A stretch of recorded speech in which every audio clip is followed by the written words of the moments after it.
She was supposed to meet her son by the carousel. Just 10 minutes. That's all it was supposed to be. A perfume bag in one hand, a silver pendant in the other. She smiled, waved across the crowd, and then vanished. No screams, no struggle. Just an unfinished cup of coffee and a carousel that never stopped turning. 15 years later, her son is driving home in the rain when he looks up and freezes, because on a giant billboard above the highway, there's her face, same eyes, same scar on the chin, and around her neck, the same butterfly pendant he gave her the day before she disappeared. This is the story of a mother who was erased, of a son who refused to stop searching, and of a single photograph that would uncover the truth buried in plain sight. Before we begin, tell me, where in the world are you watching from? I read every single one, and I love seeing where you're all watching from. Rain-silvered Charlotte, making every traffic light shimmer. Daniel Hart eased onto I-77, wipers ticking a tired metronome. Towers stood like dark mirrors under low cloud. A jewelry ad breathed through the speakers, soft, aspirational, until the word "mother" snagged behind his ribs. He turned the volume down. The city grew louder, tires whispering over water, a siren somewhere uptown, a horn 2 lanes over. Night breathed through a crack in the window. To his left, neon bled into rain, emerald, violet, gold. He tasted cold coffee and a faint jasmine that lived in the car's fabric from another life. His mother had worked the perfume counter at Carolina Place Mall. Sometimes the house had smelled like 10 airports at once. Jasmine was the one he associated with late nights and whispered reassurances. He drove the way he designed, clean lines, patient edges. A billboard swam into view ahead, ghost bright beyond the slant of rain. The face was a blur, a luminous oval, but his retoucher's eye registered contours before thought. A modest rise of cheekbone, an eyelid that creased a little deeper on the right. The wipers slashed clarity for a breath. Merritt & Co. Jewelers, a woman in a soft gray sweater pressing 2 fingers to a silver butterfly pendant. Forever starts in the small things. The copy was ordinary. The face was not. It wasn't simple familiarity.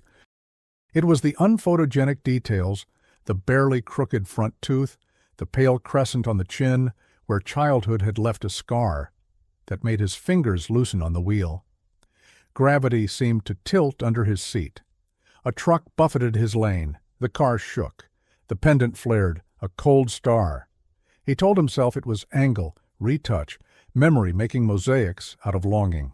15 years is a long time for a face to stand still.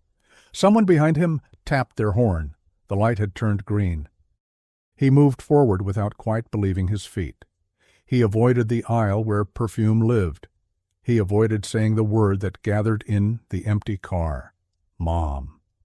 The storm thinned to mist. Daniel took the next exit, looping beneath the billboard's shadow.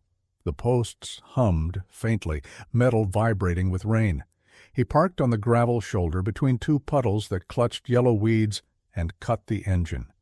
The world shrank to 3 sounds: water, distant tires, his heartbeat. Up close, the image was impossibly crisp. Pores softened, hair arranged by invisible wind, a fingertip resting on the pendant, as if pressing a memory back into place. He rolled the window halfway. Cold air brought damp asphalt and hot wiring. With a finger he traced the curve of her jaw in the air, an old retoucher's habit. The scar shouldn't have been there. As a kid he'd seen it raised and pink after a fall at Freedom Park, shaped like a sleeping crescent. He used to touch it lightly with a Band-Aid wrapper to make her laugh. In the billboard, the crescent lived exactly where memory stored it, paler now, smoothed by years. He snapped a photo through the rain. Reflections caged the shot, red brake lights, his own face doubled, rivulets carving the image into vertical blinds. He took another tight on the scar. "Hold still," he whispered absurdly, and listened to his breath fog the glass. Far off, an ambulance lifted and fell. He thought of the last time he'd heard her voice. A Saturday at the mall, the food court bright and loud. She had told him, laughing over the din, to meet her by the carousel in 10 minutes. 10 minutes is nothing. 10 minutes can become the rest of your life. The pendant on the sign winked in a gust. He wiped a damp cheek with the back of his hand and started the engine. He needed a name for the woman above the city, to prove himself wrong or right. At the next red light, framed in rain and neon, the wipers cleared a perfect window. The eyes on the billboard seemed to meet his. The scar caught the glow. The word he'd avoided left his mouth in a single syllable he barely recognized. Mom? Daniel Hart lived alone in a second-floor walk-up in Dilworth, the kind of place where rain threaded the window screen and the refrigerator hummed like a faraway transformer. His desk was a 2-monitor island against a corkboard tide, scraps of type studies, color swatches, mock-ups, a Polaroid of a carousel horse with a chipped blue eye. On a shelf, a shoebox held things he couldn't throw away. An old mall map, a bracelet made of safety pins, and a cardboard jewelry box with Merit & Co., faintly silvered across the lid. The inside smelled like paper and a ghost of jasmine. By day, he retouched strangers into aspirations. He knew how advertisers softened a jawline with 2 passes of a healing brush, lifted a cheek by 3 pixels, brightened the sclera just enough to read rested and not alien. That eye, the patient, unsentimental eye, was both his gift and his anesthetic. He could study a face for hours and feel nothing at all. Until that billboard. He had been 16 when the world split. While friends learned to drive, he learned to wait. At security desks, in police lobbies, by phones that didn't ring. He told himself that if he held on to the last 10 minutes, carousel music, grease on the pretzel bag, her voice saying 10 minutes, he could hold on to her. 10 minutes turned to a year. A year turned to 15. People said he took after his mother. The eyes, the way he studied shelves before choosing a cereal, the way he wiped a kitchen counter like he was erasing a line he didn't like. But Evelyn moved through rooms with a soft, clarifying force. She knew every perfume note by heart. When she hugged him, his hair kept the scent of jasmine until morning. After she vanished, Aunt Linda, his father's sister, stepped in. Linda lived in Pineville, worked the early shift at a bakery, and loved like a verb. She taught him to budget, to bake a passable banana bread, to judge people by how they returned a grocery cart. Pain makes you precise, she said once, drawing 2 careful brows on a customer's cake, but don't let it make you small. He tried not to. He ran the rail trail at dawn, counted lights switching off in high rises at midnight, took freelance gigs he didn't love to keep the ones he did. He dated a while, briefly, kindly, and ended things the same way, with apologies he meant, and an honesty that felt like failure. You are here and not here, one woman told him on a porch in Plaza Midwood. He wanted to explain that grief was a second apartment where half of him still lived. Once a month he drove to the storage unit near South Boulevard, where the rest of his mother's life slept in banker's boxes, tax forms, Christmas ornaments, a VHS labeled Daniel to School Play, and a zippered cosmetics bag that still held a paper test strip from a jasmine bottle. He wasn't religious, but he treated the place like a chapel. He sat on the cold floor, shoulders against corrugation, and catalogued a life with his careful eye. She had favored silver over gold, navy over black, unlined notebooks over planners. He tried to build a person from preferences. He tried to build a mother from lists. When Charlotte went quiet and wipers wrote their lonely calligraphy, he let the radio stay off. In the silence, he practiced saying her name like a fact. Evelyn Hart. The syllables fit like something he was still growing into. His professional world had rules, pipelines. Campaigns began with a deck, moved to a bid, a shoot, a post schedule. Credits left fingerprints, file names, metadata, print vendor codes along the base of billboards. If the woman on I-77 was a stranger, he would prove it and go on. If she wasn't, systems would have to have failed in a very specific way, and systems, unlike memories, could be chased. He slid the Merit and Keogh box from the shoebox and opened it. Not because he thought the butterfly would be inside, he had given it to her for Mother's Day and it had left with her, but because the cardboard still made his hands feel like 17 again, saving tips from the smoothie stand to buy something clean and bright.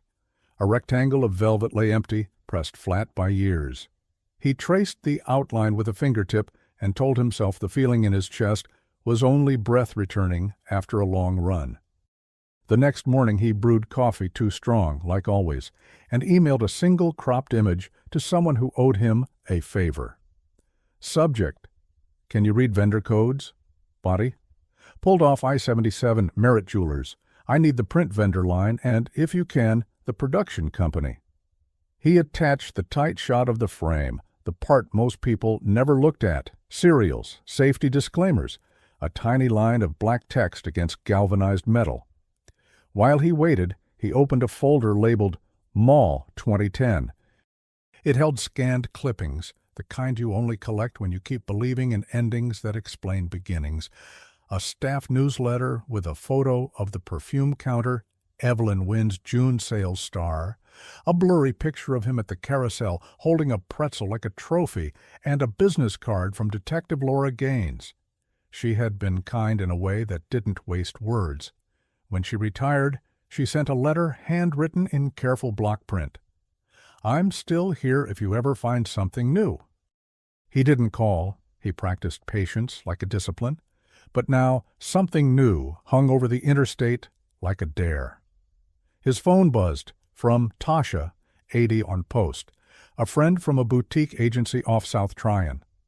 You're lucky I'm in early. The vendor code is CLT out Raven Media, Warsh 9 2025. Production house reads Brightfold, Nashville. No client emails on the frame, but Merit's current campaign is handled by Orchid and Pine. Why? Daniel stared at the word Nashville until it drifted out of focus and the countertop pattern came into view, pale flecks like static. Nashville, not Charlotte, not New York or L.A., close enough to drive in a day. He typed and erased 3 times. The model looks like my mother. Delete. Trying to source a face match. Delete, he settled on. Have you seen more from this shoot, behind the scenes, credits? The dots pulsed. Photographer listed as E. Monroe. That's all I can see from our buy sheet. You okay? He was fine in the way that meant not at all. He thanked her, closed the laptop slowly, and stood very still with the coffee cooling in his hands. E. Monroe. He had seen that name somewhere his conscious mind hadn't indexed yet, like a file misfiled to the wrong year. On impulse, no, on muscle memory, he drove to the storage unit. The air inside was always 5 degrees colder, more honest. He pulled the box labeled Photos, MISC, and the one labeled Work. Inside Work were schedules, discount cards, a thin blue folder from the mall's HR office, and a stapled packet labeled Holiday Promo, Perfume, Release. His pulse spiked. He swallowed and forced the slow rhythm Aunt Linda had taught him. The packet was standard: permission for internal photography on the sales floor, a checkbox for employee quotes, a line for a photographer's signature. At the bottom, a stamp in purple, Mall Marketing, Moksh Eric Monroe, Coordinator. Not a signature, a stamp, and years old. He wasn't sure if E. Monroe, the coordinator, had become E. Monroe, the photographer, or if he was chasing a coincidence he wanted to be fate. He sat cross-legged and sifted the photos, MISC, for box.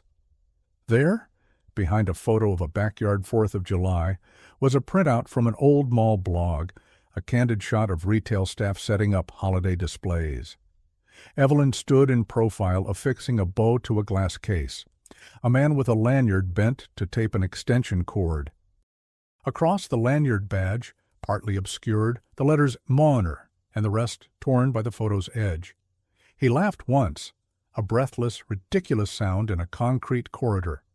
He wasn't a detective. He was a designer with a good eye and a long memory. But names were threads, and he had a thread. Back at the apartment, he laid the packet, the printout, and the merit box on the table like a 3-card trick. He took a fresh notebook and wrote on the first line, "If she is alive, what would have to be true?" He drew 2 columns, systems and people. Under systems, he wrote model release, agency, retouch pipeline, vendor code, photographer. Under people, he wrote Evelyn, Linda, Detective Gaines, Tasha, E. Monroe. He underlined E. Monroe twice. The inbox pinged again. Tasha. Weird. Our asset tracker shows 1 file note. Claire Benson Finals 02 TIFF. Could be the model's working name. Can't access anything else, locked by client. Sorry. The room tilted. Claire Benson. Not Evelyn, not his mother. He stared at the 3 objects on his table, at the empty velvet outline where a butterfly had once slept, at the paper where he had asked himself a reasonable question. He could be wrong. He could be profoundly, humiliatingly wrong. Relief and dread arrived together like 2 people at the same door. He reached for his phone with hands that weren't steady and scrolled to a name he had kept at the bottom so he wouldn't see it by accident. Laura Gaines, Rhett. He hovered a second longer than Pride allowed and pressed call. The line clicked alive. A calm, older voice said, "Daniel?" as if she'd been expecting him. He opened his mouth to explain about the rain, the pendant, the scar, Nashville, the file note. Before he could shape a sentence, the call beeped. A new number flashed. Unknown, TN. And the phone vibrated with insistent certainty. He froze between lines. The Tennessee number crackled in Daniel's ear, threaded through with static and rain. A man's voice came, calm but unsure. "Is this Daniel Hart?" "Yes." "Who is this?" "My name's Eric Monroe. You left a message at Brightfold's general line about the merit campaign." Daniel's stomach dropped. The name sounded smaller, spoken aloud, stripped of mystery. "You're the photographer." A pause, then, "Not any more, but yes, I shot that campaign in June." How did you find her, the woman in the ad?" "She was a walk-in model," Monroe said. "Auditioned under the name Claire Benson." "Why?" Daniel's knuckles whitened around the phone. "Because she's my mother. She disappeared 15 years ago." Silence, then a slow exhale. "Meet me before you go to the agency," Monroe said quietly. "Some things don't belong in emails." "Where?" "The Pinewood Cafe, Murfreesboro. Tomorrow noon." The line clicked dead. The drive west felt longer than miles. Rain dissolved into late summer haze. He stopped only for gas and black coffee. Every highway sign read like a countdown. Greenville, Knoxville, Cookville, until city edges blurred into green fields and fast food sprawl. Nashville's skyline flashed, then fell behind. Murfreesboro waited quiet under a white sun. The cafe sat off Main Street, all reclaimed wood and Edison bulbs, country music low, smell of toast, and old varnish. Monroe was already there, back corner, paper cup untouched. He was mid-40s, maybe older, camera strap looped on the chair like a retired limb. His eyes studied Daniel the way lenses do, measuring light. "You look like her," he said, "especially the eyes." Daniel slid into the booth. "Then tell me why she's alive on a billboard." Monroe rubbed his temple. "She said she'd never done modeling before, but she understood direction, knew how to hold still, said her name was Claire, paid cash for travel, left after 2 takes. We didn't even finish the reel. She asked not to be tagged online." "That doesn't make sense. Did she seem afraid?" "She seemed like someone timing every breath." He pulled out his phone, opened a folder. Raw shots filled the screen. Claire Benson under soft lighting, pendant catching sun. In one, her gaze wandered past the lens, half smile gone, eyes fixed on something unseen. Daniel's breath hitched. "Can you send me these?" Monroe hesitated. "I shouldn't. Contract." "Please, this isn't for money. I just need to know she's real." After a long beat, Monroe airdropped the files. "There's something else. 2 days after the shoot, I got a call from a blocked number. Woman's voice. Calm, polite. She said, 'If anyone asks about Claire Benson, tell them she's from Atlanta and you never kept the raws.'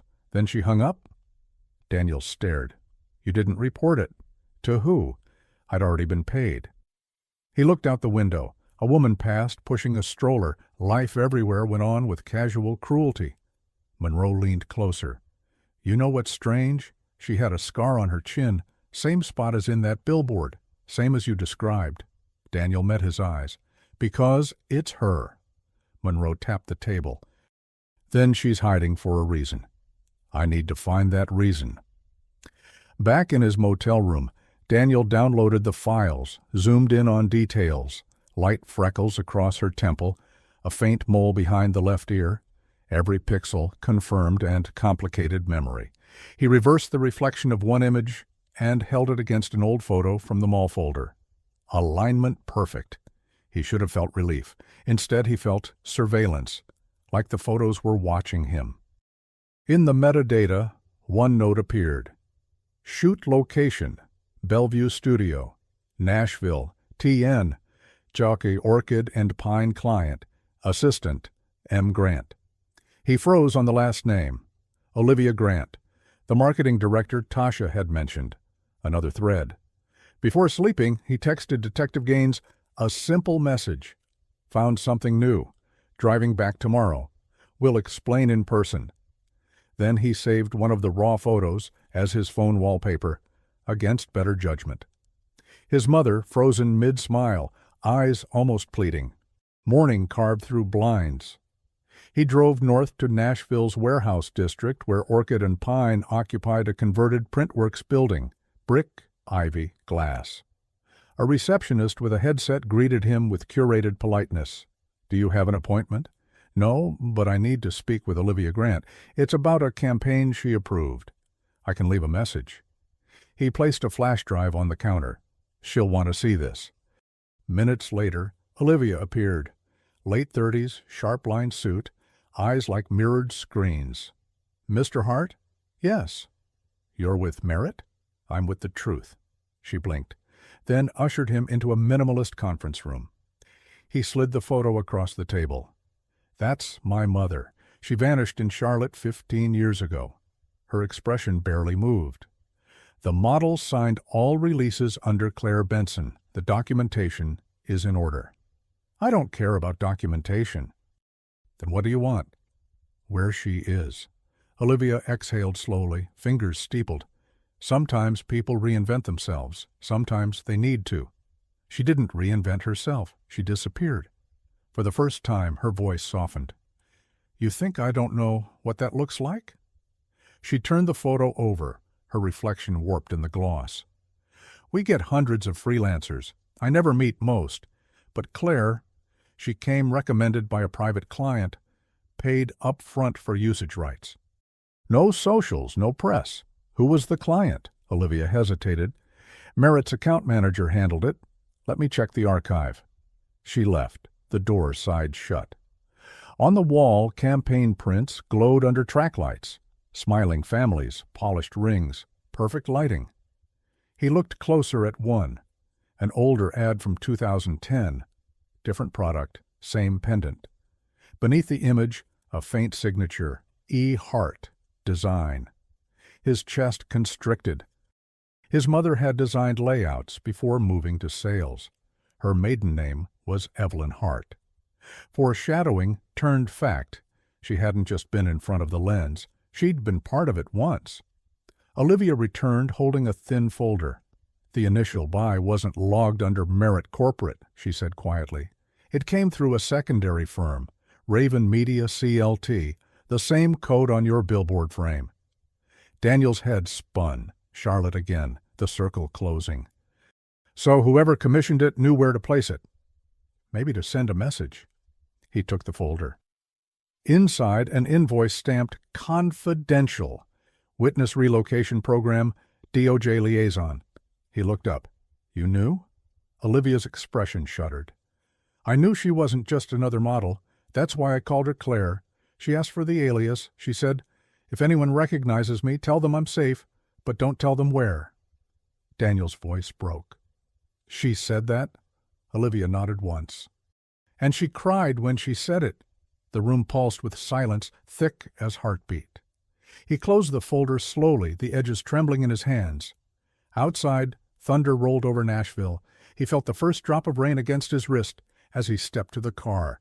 Each sound, the radio static, the hum of distant traffic, seemed to whisper the same impossible sentence. "She's alive." He had truth now, and no idea what to do with it. Daniel sat in his car long after the call ended, headlights scattering across wet asphalt. The voice, soft, trembling, was unmistakable. He hadn't heard it in 15 years, yet the cadence still lived somewhere between memory and instinct. He replayed it in his mind until the syllables blurred. "Daniel, please stop looking." He didn't move. The windshield fogged over, erasing the world outside. What could stopping even mean? He had spent half his life holding still. Now movement was the only proof he existed. He called Detective Gaines. She answered on the first ring. "I figured you'd call tonight. I found her, I think." "I got your text. You're in Nashville?" "Yes, but she just called me. I swear it was her." "Stay put," Gaines said. "I'll drive down first thing. Don't talk to anyone else. We'll sort what's real and what isn't." But reality didn't wait for morning. He opened his laptop, pulled up the metadata from Monroe's files again, every entry like a breadcrumb. The assistant, M. Grant, couldn't be coincidence. Olivia Grant's relative, maybe? He searched her online. Nothing. No socials, no portfolio. Just a LinkedIn page with one listing, studio assistant. Brightfold, June-July 2025, 1 month, the same month as the shoot. He emailed Monroe, "Who hired your assistant?"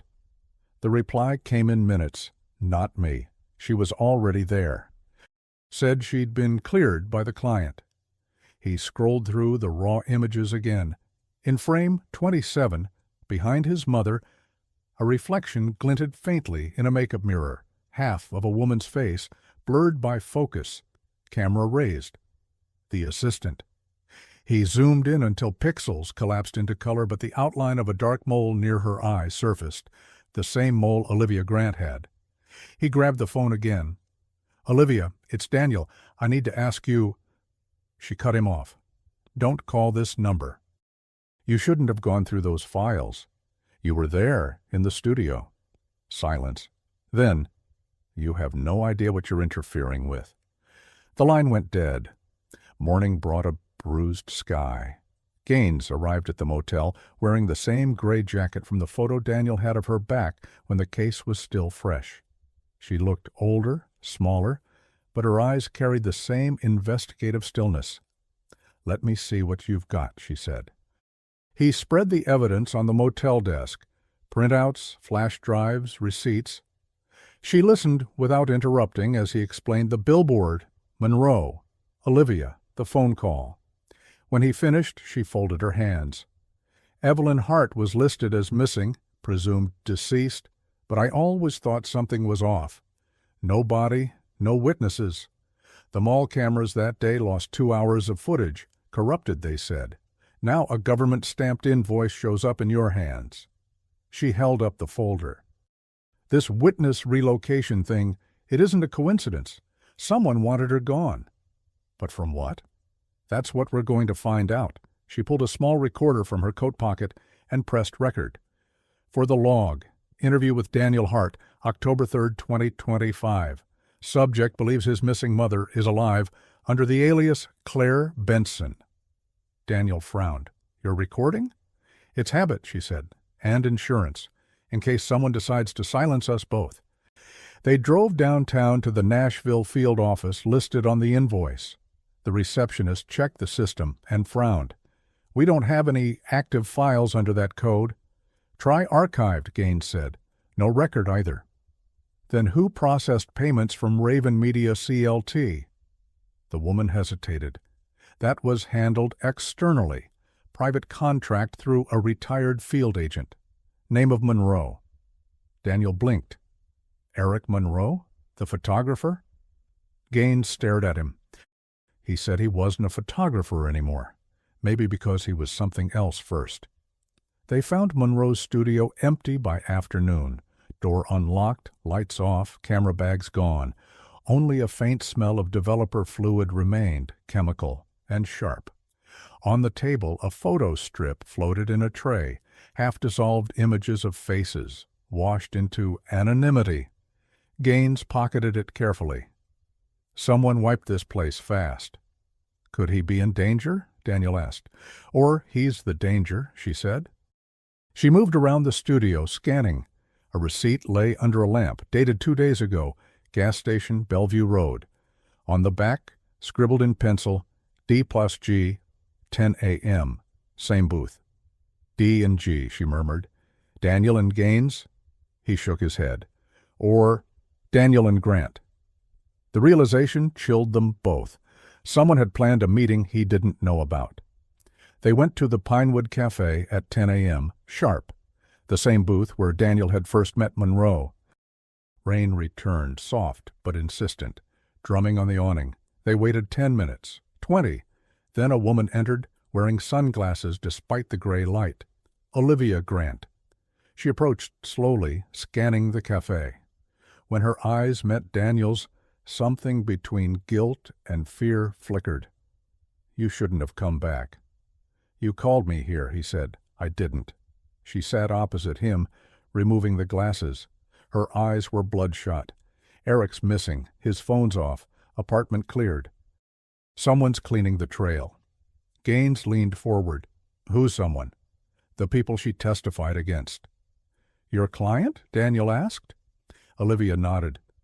15 years ago, your mother stumbled on a fraud ring inside the mall's corporate management. Fake identities, false credit accounts. She was their bookkeeper. When she reported it, they silenced her, at least tried to. The DOJ hid her. New name, new life. But she broke protocol appearing in that ad. It exposed her. Daniel felt air leave his lungs. So, they're after her again. Yes, and now they know you're looking. Gaines took out a small notebook. You said you knew what disappearance looked like. Why help them hide her? Olivia's voice cracked. Because I owed her. She helped me get out when I was part of it. I thought the billboard would be harmless, a way for her to send a sign to her son.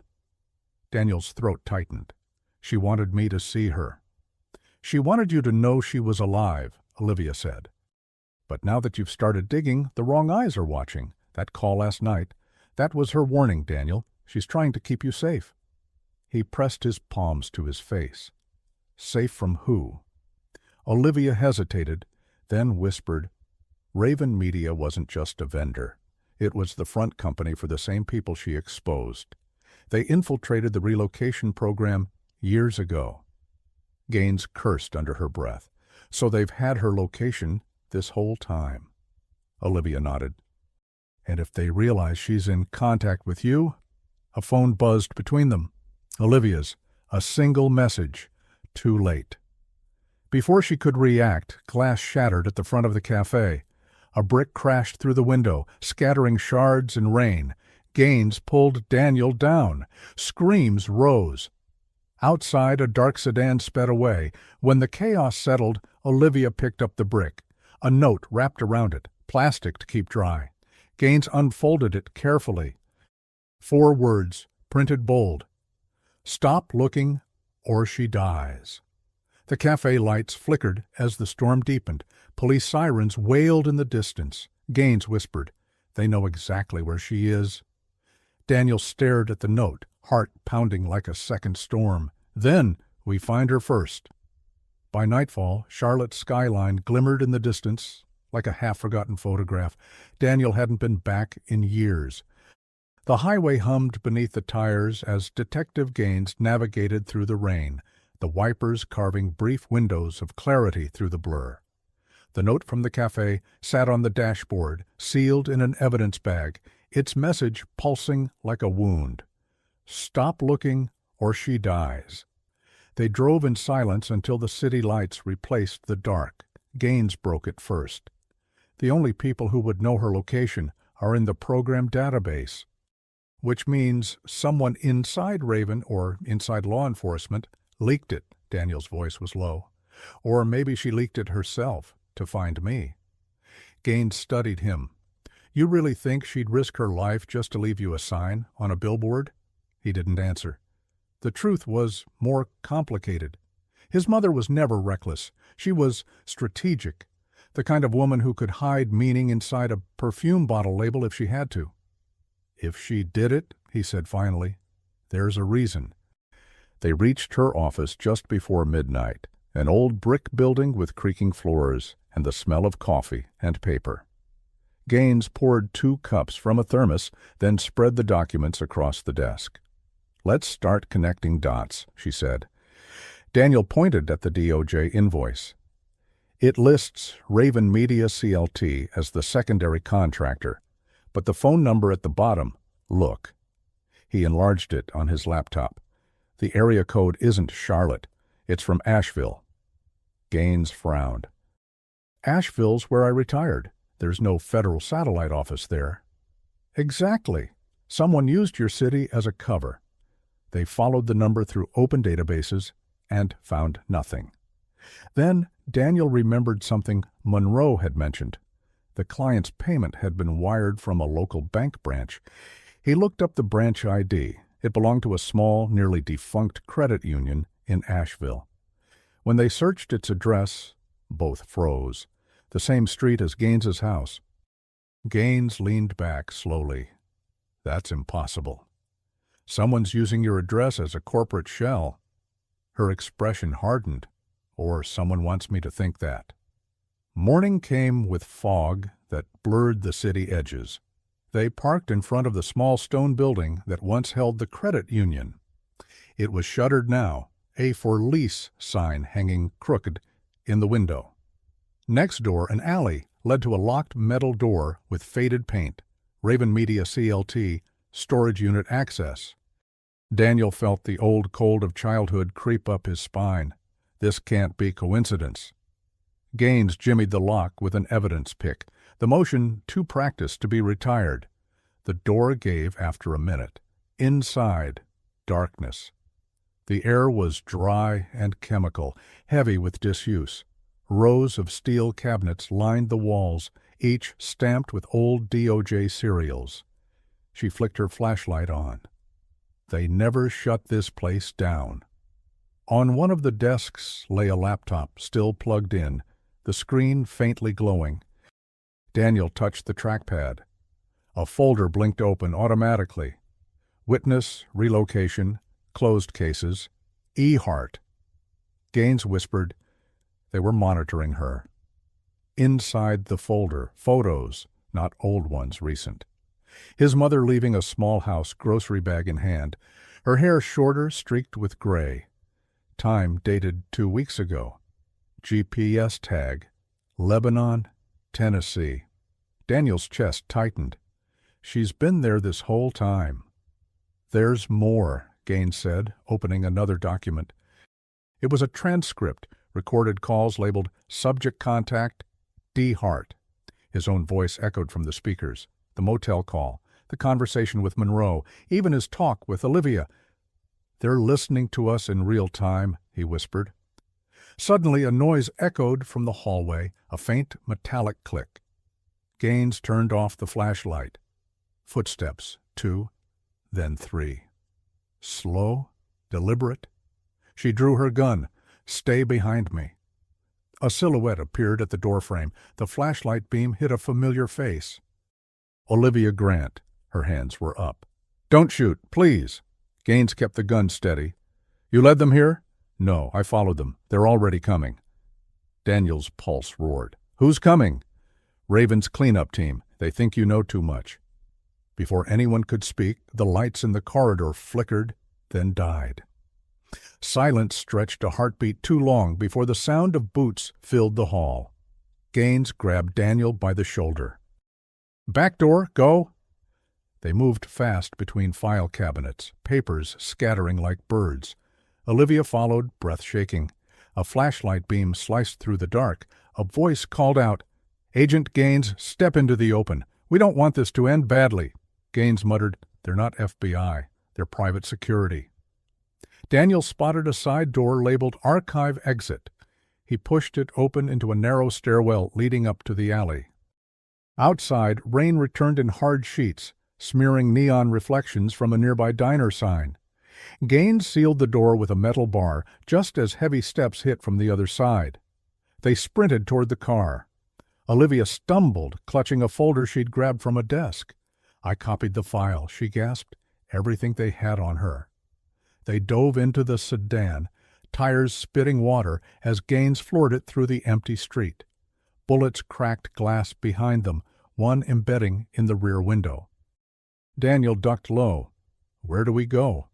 "Somewhere they won't follow." Gaines drove without lights until they reached the edge of town, woods thick with fog, an old radio tower rising from the hill. She stopped at a maintenance shed. "We'll hole up here." Inside, the hum of old machinery filled the air. Olivia plugged the folder's USB into Daniel's laptop. The screen came alive with encrypted files, letters, memos, and one video labeled Evil Heart Final. Daniel clicked play. Static, then an image. Evelyn Hart, older, sitting at a wooden table. Behind her, patterned curtains and morning light. Her hands clasped tightly. She looked straight into the camera. "If you're seeing this, Daniel," she began, voice steady but heavy, "then I couldn't stay hidden anymore." Gaines and Olivia exchanged looks, silent. Evelyn continued, "I didn't disappear because I wanted to. I disappeared because the people I worked for were stealing lives, not money, identities. They used customer data to create ghosts, names that didn't exist but owned real assets. When I exposed it, they erased me instead." She inhaled sharply. "They promised I'd be safe.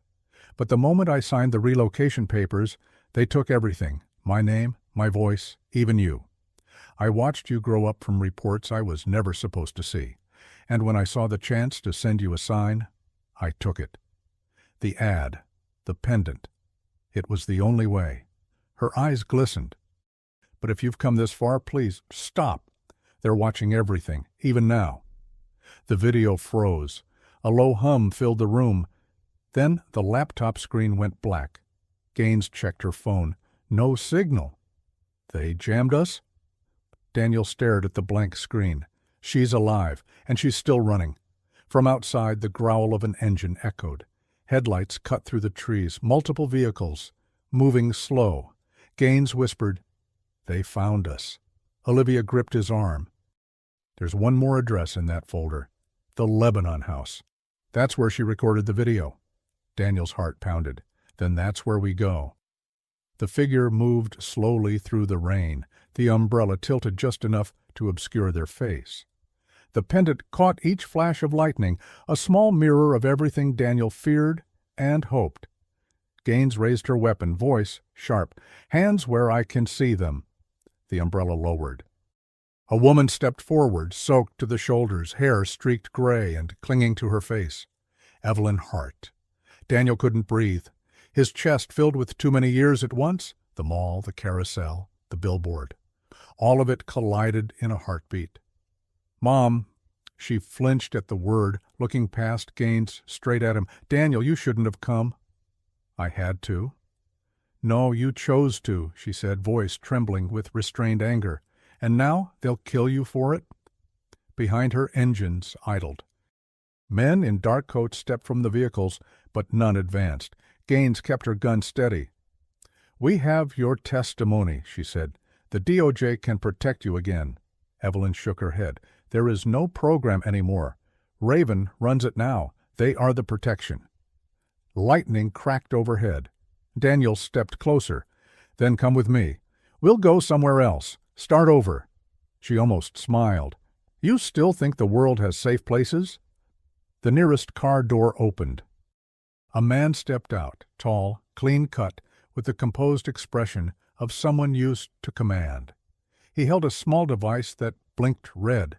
Evelyn's voice dropped to a whisper. "He's the reason I disappeared. His name's Donovan. He used to sign my checks." Donovan called across the rain. "Evelyn, this can still end quietly. Bring the files," and everyone walks away. Evelyn replied, "That's what you said 15 years ago." Gaines leaned toward Daniel. "We can't win a standoff." Daniel's mind raced. The laptop, the copy Olivia made, it was still in the car. He turned and Evelyn caught the movement. "Don't," she warned. "They'll shoot." "Then what do we do?" he demanded. She looked at him for the first time with something softer than fear. "We finish it the way it began, inside." Before anyone could react, she turned and ran toward the tower. Gaines cursed and followed. Daniel hesitated just long enough to see Donovan gesture sharply, sending 2 men after them. Inside the tower's maintenance building, the air smelled of rust and ozone. Evelyn moved with surprising precision, flipping breakers, revealing a hidden access panel behind a steel cabinet. "When they took me, they made me catalog every relocation file. I kept one copy, hard drive, encrypted, stored here. I never thought I'd have to use it." Gaines scanned the doorway. "They're surrounding the building." Evelyn handed Daniel a small black drive. "Everything's on here. Names, payments, witnesses they erased. Get it to someone who can still tell the truth." He shook his head. "We go together." Her eyes softened. "I stopped being free the day I signed those papers. You don't have to make the same mistake." The door burst open. Donovan's men entered with flashlights. Gaines fired a warning shot. Sparks flew from a metal pipe. Evelyn ducked behind a generator. Daniel covered her, heart hammering. Donovan's voice echoed through the chamber. "You can't run forever, Evelyn. You work for us." She stood slowly, no weapon, hands raised. "Not anymore."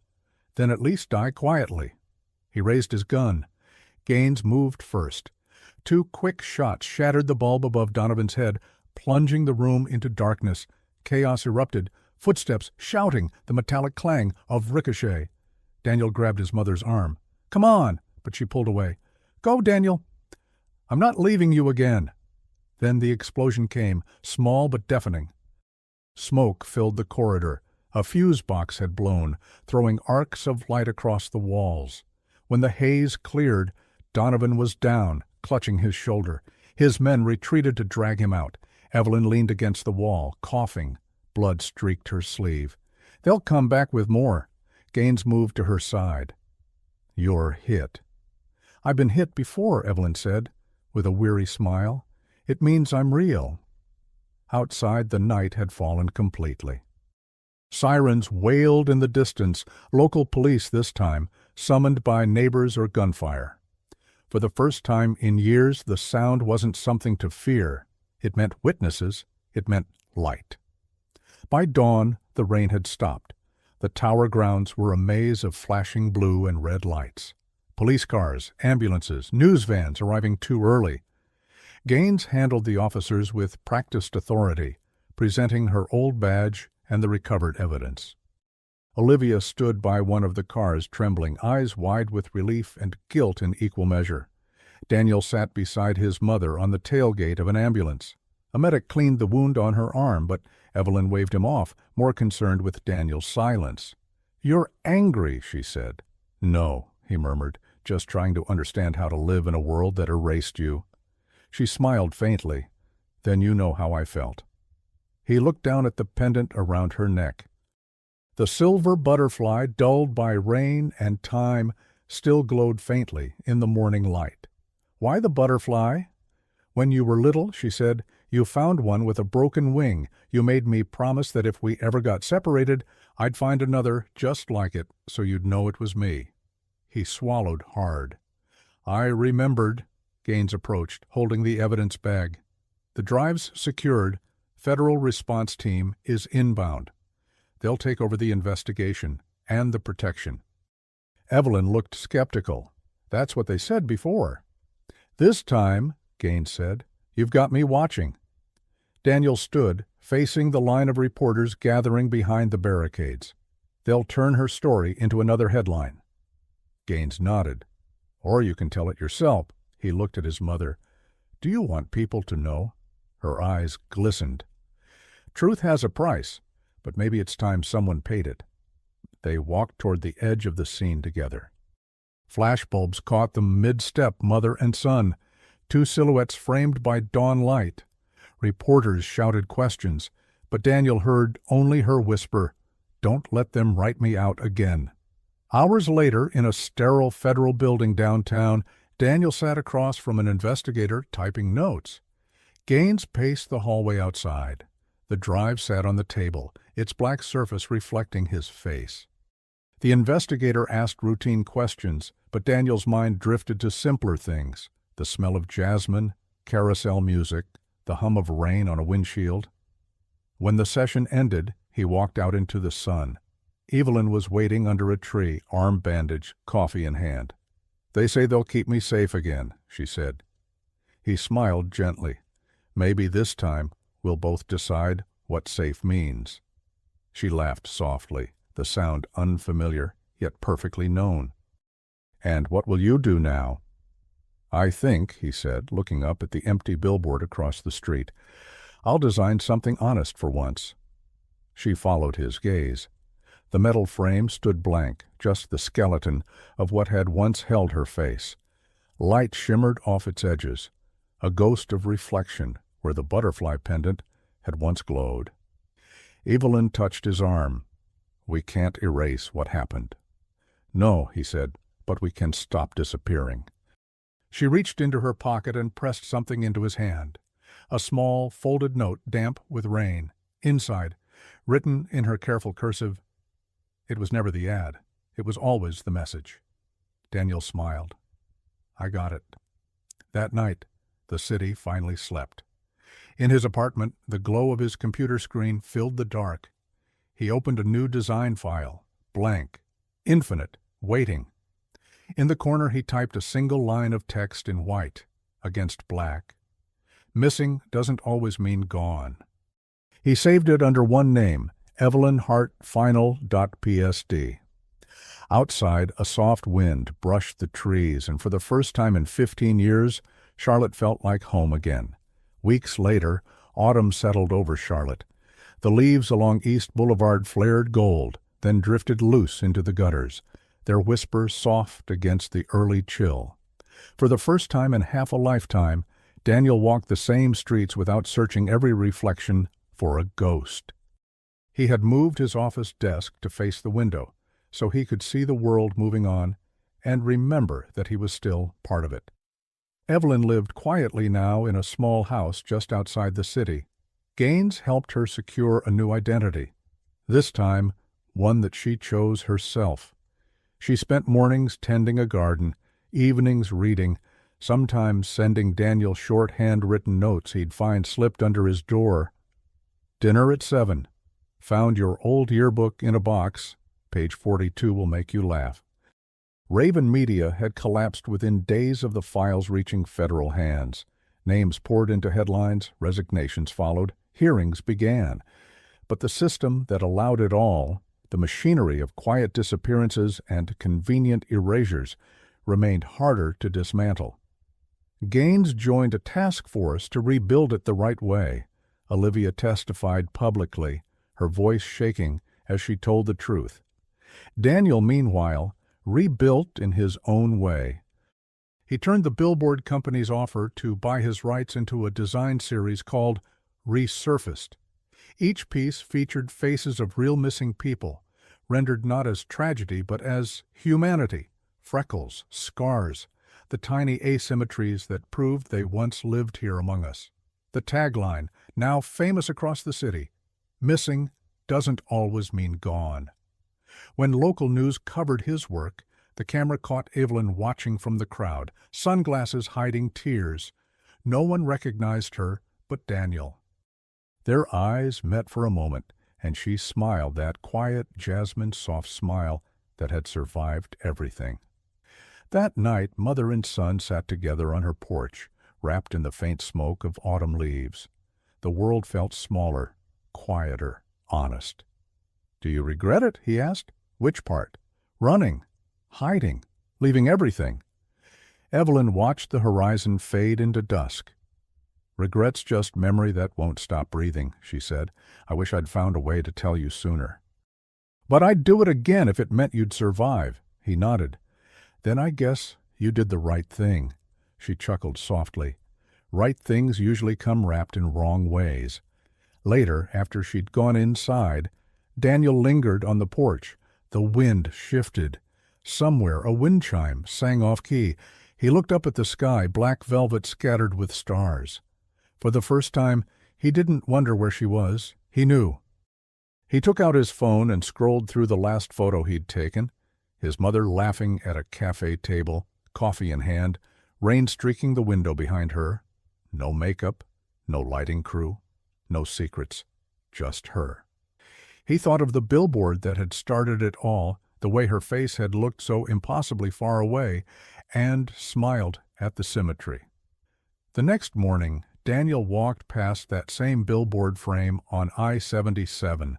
The city had replaced the ad with one of his own designs. Against a pale gray background, a butterfly hovered mid-flight, one wing silver, the other faintly cracked. Beneath it, in simple white letters, "For the ones who came back." Drivers glanced up and didn't know why the image made them quiet. Some turned down their radios without meaning to. Some thought of people they hadn't seen in years. That was the kind of memory Daniel wanted to plant, one that didn't fade when the light changed. As traffic moved, the morning sun hit the metallic ink of the butterfly, and for an instant, it seemed alive. In the months that followed, Evelyn's story became a reference point in classrooms and editorials, a symbol of the unseen cost of truth.